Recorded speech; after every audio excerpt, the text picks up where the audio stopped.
নমস্কার, আমি ঋত্বিকা আর আপনারা দেখছেন ঋত্বিকাস ব্লগ। চলে এসেছি নতুন একটি ভিডিও নিয়ে। এই ভিডিওটি আমার খুব কাছে, কারণ এটি স্বামী নিরঞ্জনানন্দের জন্মভূমি। বলতে পারেন আমিও এই জন্মভূমির একটি অংশ। তিনি ছিলেন শ্রী রামকৃষ্ণ পরমহংস দেবের একজন অন্যতম শিষ্য। চলুন তাহলে আমার বোনকে হাই বলে ভিডিওটা স্টার্ট করি। এই জন্মস্থানটিকে স্মরণ করে রাখতে 1953 সালে মঠ তৈরি করা হয়। পরবর্তীকালে 2008 সালে এটি রামকৃষ্ণ মঠের অন্যতম শাখা হয়ে ওঠে। আবার 2023-এ নতুন মন্দির নির্মাণ হয়। এছাড়াও এই বেলুড় মঠের ভেতরে একটি ভক্ত নিবাসও নতুন করে গড়া হয়েছে। এই যে আপনারা দেখতে পাচ্ছেন নতুন মন্দিরটি, এই নতুন মন্দিরটির পাশেই একটা শ্রী নিরঞ্জনানন্দ মহারাজের মূর্তিও তৈরি করা হয়েছে।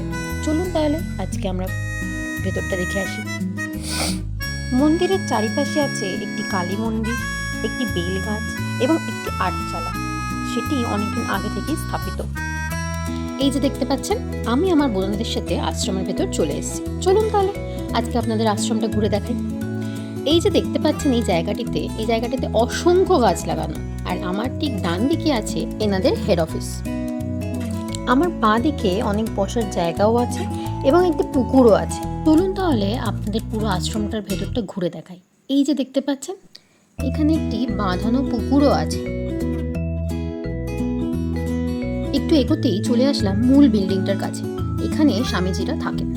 এই যে দেখতে পাচ্ছেন অনেক গ্রিনারি এখানে, আর সাথে সাথে এর নিচেও অনেক সমাজ সেবামূলক কাজও। দেখুন আমি অলরেডি আপনাদের একটা দেখাচ্ছি। চলুন আর একটু ঘুরে আপনাদের দেখাই। এই রাস্তা দিয়ে সোজা গেলে ডান দিকে 3টি ঘর আছে। এই 3টি ঘরে মহিলাদের জন্য সেলাই শেখানোর ব্যবস্থা করা হয়েছে এবং এখানে সপ্তাহে সপ্তাহে চিকিৎসাও ব্যবস্থাও আছে। দেখতে পাচ্ছেন অনেক রকমের ফুল গাছ আছে। শীতকালে আসলে এখানে ফুলে ভরপুর থাকে।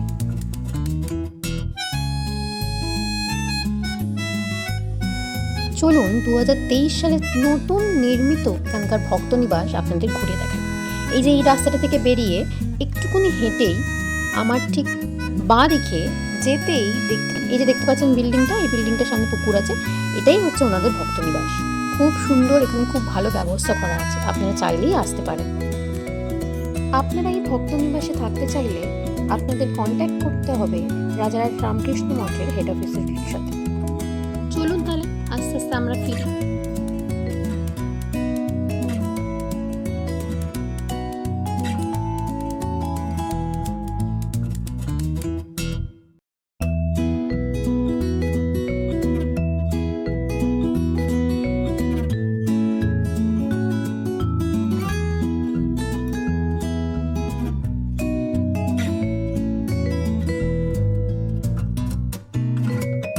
ফিরতে ফিরতে হঠাৎ করে খুব ঝড় দেওয়া স্টার্ট করলো।